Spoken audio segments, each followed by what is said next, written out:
हाँ, खांसी की दवा खास करके मेथॉर्फन और हाइड्रोबोमाइड सिरप से छोटे बच्चों में गंभीर साइड इफेक्ट सामने आ रहे हैं। जयपुर के मानसरोवर स्थित साकेत अस्पताल में 2 साल की बच्ची के मामले ने चिंता बढ़ा दी है, जिसमें बच्ची को बेहोशी की हालत में अस्पताल लाना पड़ा और उसकी तबीयत अचानक से बिगड़ गई थी। परिजनों ने बताया कि बच्ची को सरकारी सप्लाई की जो सिरप है वो दी गई थी, जिसके बाद हालत बिगड़ गई। फिलहाल बच्ची की हालत में काफी सुधार है। वहीं प्रदेश के अन्य जिलों में भी मामले सामने आए हैं। भरतपुर के बयाना और श्री माधोपुर के बाद जयपुर में केस सामने आए, जिससे प्रदेश भर में दवा सप्लाई की गुणवत्ता और सुरक्षा को लेकर के सवाल खड़े हो गए हैं।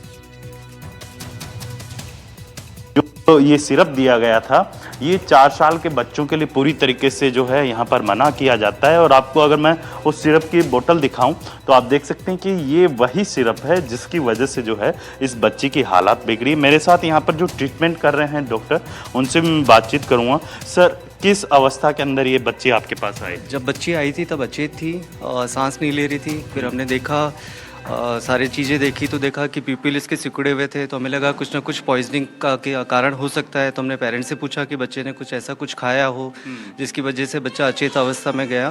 तो उन्होंने बताया कि बच्चे को सोने से पहले उन्होंने खांसी की दवा दी थी, जो डॉक्टर को दिखा के लेके आए थे।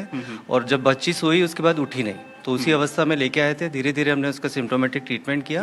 धीरे धीरे बच्चे में सुधार होने लगा और 2-3 घंटे में ही बच्ची धीरे धीरे वापस कॉन्शियस होने लगी, रिकवर हो गई। सर, एक सवाल है, क्योंकि ये वही दवाई है, जब मैं आपसे अभी बात कर रहा था तो आपने बताया कि ये पहले भी इस दवाई के सेवन से जो है कई बच्चों की डेथ भी हुई है। बाहर के देशों के अंदर इसको पूरी तरीके से बैन किया गया है। क्या वजह है जो इंडिया जैसे, जो कह सकते हैं बड़े देश के अंदर इस तरीके की दवाइयाँ हैं, वो भी सरकारी जो अस्पताल रहते हैं, PHC होते हैं, CHC होते हैं, वहाँ पर धड़ल्ले से दी जा रही है और बिना किसी जागरूकता के। देखिए, ये दवा ऐसा नहीं है कि पूरी तरह बैन है, लेकिन 4 साल से छोटे बच्चों में थोड़ा सा सुरक्षित तरीके से हमें इस्तेमाल करना चाहिए, क्योंकि ये दवा ब्रेन की थोड़ी सी एक्टिविटी को कम करती है। तो हमें डोजेस का ध्यान रखना होता है। तो अभी हमें इसमें कारण जानना पड़ेगा कि इसी दवा की वजह से हुआ है कि दवा की डोज कितनी गई है, हमें अभी उसका कंफर्मेशन करना पड़ेगा। और जो सिरप में मात्रा है जो दवा की, वो भी हमें देखनी पड़ेगी, तभी हम बता सकेंगे कि एग्जैक्टली इसी दवा की वजह से हुआ। अभी बच्चे की स्थिति कैसी है? अभी बच्ची एकदम स्थिति से गंभीर अवस्था से एकदम बाहर है, खेल रही है, अच्छे से खा पी रही है और आज हम उसको ICU से भी बाहर कर रहे हैं। अच्छा, जनरल वार्ड में शिफ्ट। बिल्कुल, यहाँ पे बच्ची की मदर हैं, उनसे भी बातचीत करने की कोशिश करूँगा कि जिस तरीके से ये जो पूरा मामला हुआ है, कब हुआ, कैसे हुआ, वो जानने की कोशिश करूँ। से दवाई दिलाई? यहाँ सांगानेरी डिस्पेंसरी, हाँ, अच्छा। वहाँ से दिलवाई थी मैंने। शाम को बुखार की दवाई दी, ठीक थी। और सुबह भी मैंने बुखार की दी थी और 1 बजे इसके खांसी चल रही थी, तो मैंने खांसी की दवाई दी। तो यही दवाई थी? हाँ, यही दवाई थी।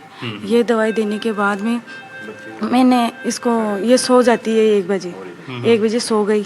सोने के बाद में मैंने इसको 4 बजे उठाया दूध पिलाने के लिए, तो ये बेचैन पड़ी हुई थी, बेहोश की हालत। उठी नहीं है? ये उठी नहीं। ये इसके अंदर बैच नंबर दिया हुआ है KL25/263, यानी इस बैच की ये जो दवाइयाँ हैं पूरे प्रदेश की अलग अलग PHC CHC के अंदर पहुंचाई गई है। हालांकि अभी जो है इस पूरी मेडिसिन को लेकर जो है यहाँ पर बैन लगा दिया गया है और ये जहाँ पर इस बैच को या फिर इससे संबंधित जो बैच थे उनको भेजा गया था, वहाँ पर जो कह सकते हैं कि इनको देने से पूरी तरीके से मना किया गया है।